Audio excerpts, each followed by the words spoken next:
नमस्कार सिंगरौली। मैं अभी मौजूद हूँ हमारे 81 के बहुजन समाज और गोंडवाना गणतंत्र पार्टी के तरफ से उम्मीदवार हैं 81 के देवसर विधानसभा के। भैया इस बार क्या देखते हैं आप चुनावी माहौल? देखिए, जनता पूरी तरह से इन 70-75 सालों में कांग्रेस और भाजपा के शासन को देखते हुए पूरी तरह से त्रस्त हो चुकी है। आप लोग पत्रकार हैं, सच्चाई को उजागर करते हैं, इसके लिए आप लोग को भी बहुत बहुत धन्यवाद। आप जिस थाने में चले जाइए, हॉस्पिटल में चले जाइए, तहसील में चले जाइए, इतना भ्रष्टाचार हो चुका है कि जनता का बिना पैसा दिए भाजपा और कांग्रेस की शासन में एक काम होने वाला नहीं है। पूरी तरह से भ्रष्टाचार से लिप्त ये इनकी शासन जो चल रही है, इनकी सरकारें इस तरह से काम कर रही है। जैसा भैया हम कल गए थे ट्रामा सेंटर में, तो वहाँ जो एक्सरे होता है फिल्म नहीं है। बिल्कुल, बोल रहे हैं कि ऑनलाइन मोबाइल भेज रहे हैं, पब्लिक परेशान है। कितने लोग फ़ोन किए हैं अभी? आप चले जाइए मुर्दा घर में, लाश ले जाने ले आने की उनकी क्या व्यवस्था है, बिना पैसे की उनकी गाड़ियां कहीं नहीं जाती। आप गुप्त कैमरे से जाकर वहां पर देख लीजिए। कोई गरीब अगर कोई मर गया है तो उनके लिए 100 वाहन जो हैं बिना पैसे के नहीं जाती है। ये सरकार की व्यवस्था है। ना तो यहाँ रोजगार की व्यवस्था है, ना तो उच्च शिक्षा का व्यवस्था है। पूरी तरह से जो है जनता त्रस्त हो चुकी है। अभी आपका किससे मुकाबला है, किस पार्टी से? देखिए, गोंडवाना गणतंत्र पार्टी और बहुजन समाज पार्टी का गठबंधन है देवसर विधानसभा में जी। और दोनों पार्टियां कैडर बेस पार्टियां, इनका अपना एक वजूद है। और जिस प्रकार से हमने बताया आपको कि 70-75 सालों में पूरी तरह से जनता कांग्रेस भाजपा से ऊब चुकी है, तो हमारे विकल्प को जनता देख रही है। हमारे पास बेस वोट हैं, कैडर वोट हैं, और जो संविधान को मानने वाले लोग हैं, SC, ST, OBC, माइनॉरिटी और जो गरीब सवर्ण हैं, जिनका हक अधिकार इन सरकारों में लूटा गया है, वो बहुजन समाज पार्टी की तरफ और इस गठबंधन की तरफ आस लगा के बैठा है।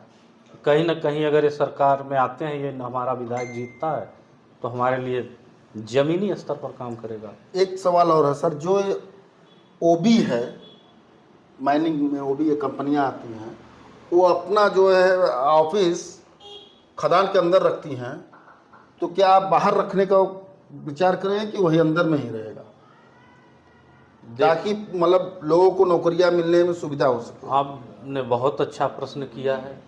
ये जो ओबी कंपनियां आती हैं, ये डायरेक्ट कहीं ना कहीं स्टेट गवर्नमेंट और सेंट्रल गवर्नमेंट से टच होके आती हैं, और उनके प्रतिनिधि जो यहाँ पे बैठे हैं MP MLA, वो सीधा मोटी रकम लेकर इनका पूरा सहयोग करते हैं।